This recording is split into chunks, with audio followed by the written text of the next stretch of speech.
السلام علیکم۔ کبھی کبھار تکلیفیں اتنی زیادہ ہوتی ہیں کہ اللہ کے سوا کسی سے بات کرنے کو دل نہیں کرتا۔ تمہارا مقدر تمہاری زندگی نہیں بناتا، تمہاری توکل تمہاری زندگی بناتی ہے۔ تمہارے پاس اب بھی دعا کا اختیار ہے، تمہاری کہانی اب بھی ختم نہیں ہوئی۔ تمہاری توفیق ہی قبولیت کی سب سے بڑی دلیل ہے۔ تمہارا صبر گواہ ہے کہ تمہارے لیے کن فیکون لکھا جا چکا ہے، اور تمہارے صبر کا صلہ اب تمہیں مل کر رہے گا۔ حضرت علی رضی اللہ تعالیٰ عنہ نے فرمایا، زیادہ سوچنا انسان کو ختم کر دیتا ہے، بس دعا کرو اور رب پر چھوڑ دو۔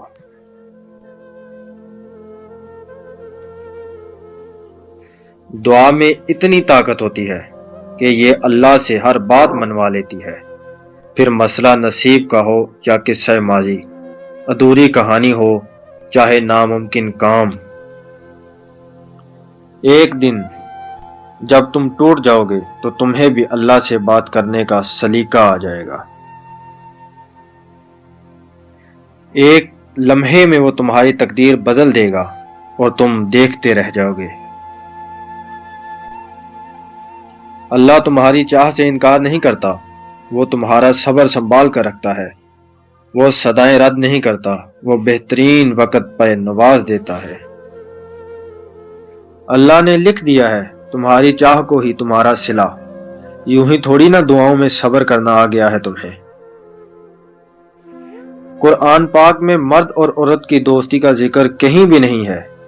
اس متعلق اللہ پاک فرماتا ہے، اور جو تمہیں پسند ہو اس سے نکاح کر لو۔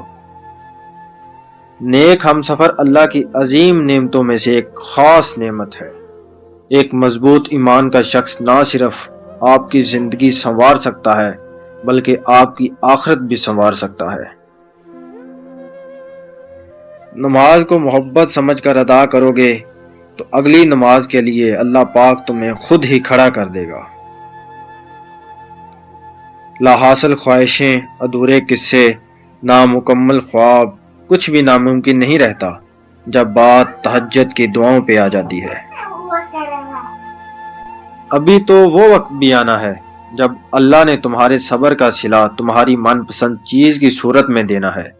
بس تم اپنے پیارے اللہ پر یقین رکھو اور دعائیں مانگتے رہو، کیونکہ اسے اٹھتے ہوئے ہاتھوں کی لاج رکھنا آتا ہے۔